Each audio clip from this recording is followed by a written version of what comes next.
Hello दोस्तों, अब तक आपने सुना कि उत्तराखंड की हसीन वादियों में राजवीर माथुर को गोली लग जाती है और दिव्या माथुर गुंडे की चुंगल में फंस जाती है और वह गुंडे राजवीर दिव्या को छोड़कर पहले अंश को मारने की धमकी देते हैं, जिससे कि राजवीर और दिव्या की सांसें अटक जाती है। और फिर राजवीर उन गुंडों से कहते हैं, तुम्हारी दुश्मनी मुझसे है, तुम मुझसे बातें करो, मेरे बेटे को छोड़ दो। आप कहानी में आगे।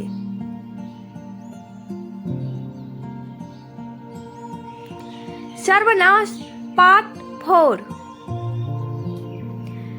राजवीर की बातें सुनकर वह गुंडे अंश को छोड़ देते हैं। यह देखकर दिव्या और राजवीर की सांस में सांस आती है। लेकिन तभी वह गुंडे राजवीर के पास आकर कहता है, क्या दुश्मनी है तुम्हारी? क्या चाहता हूँ मैं? खून चाहता हूँ तुम्हारा, लाश चाहिए मुझे। लेकिन क्यों? राजवीर ने गुस्से से तेज आवाज में कहा। तब वह गुंडा कहता है, आवाज नीचे माथुर, इतनी जल्दी भूल गई सूर्या को? सूर्या का नाम सुनकर राजवीर के माथे से पसीना टपकने लगा। उसके चेहरे पर हवाइयां उड़ने लगी और वह बड़ी ही हैरानी से दिव्या की तरफ देखने लगा। दिव्या भी सूर्या का नाम सुनकर चौंक गई थी और वह जैसे मन ही मन कुछ सोचने लगी हो। इधर राजवीर कुछ बोलता, लेकिन इससे पहले ही दिव्या कहने लगी, सूर्या, तुम लोग सूर्या के आदमी हो? सूर्या ने तुम्हें यहाँ भेजा है, पर क्यों?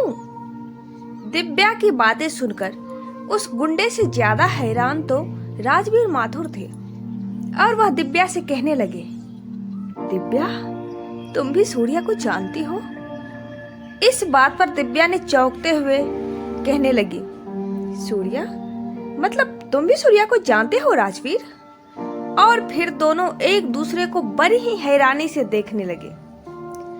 तभी वह गुंडे लोग हंसते हुए कहने लगा, यही तो खासियत है हमारे सूर्या भाई की।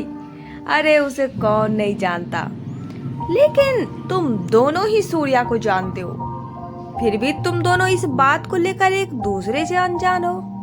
खैर, हमें क्या, अब तो जान गए कि तुम दोनों ही सूर्या को जानते हो। तुम्हें तो पता भी चल गया होगा कि उसकी क्या दुश्मनी है तुमसे।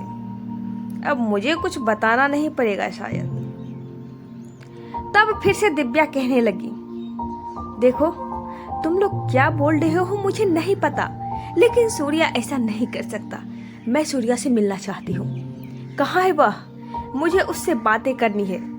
सूर्या हमारे साथ ऐसा नहीं कर सकता। लेकिन इस बात पर राजवीर माथुर खामोश था और वह जैसे बेरुखी से दिव्या की तरफ देख रहा था। दिव्या के यह बोलते ही एक खौफनाक सी आवाज गूंजी। सूर्या किसके साथ क्या कर सकता है यह सिर्फ वही जान सकता है। इसके अलावा इस दुनिया में कोई आया ही नहीं जो सूर्या के मन को जान सके। वह आवाज काफी खौफनाक थी और इस आवाज को सुनकर दिव्या और राजवीर चौंकते हुए उसी तरफ मुड़कर देखने लगे। तभी सामने से काला मुखौटा लगाए, माथे पर काला टीका, आंखों से जैसे खून टपक रही हो, डाकू का अवतार में खतरनाक सूर्या हाथों में बंदूक लिए घोड़े पर सवार दौड़ते हुए उन लोगों की तरफ आ रहा था। राजवीर और दिव्या हैरानी से सूर्या की तरफ देख रहे थे।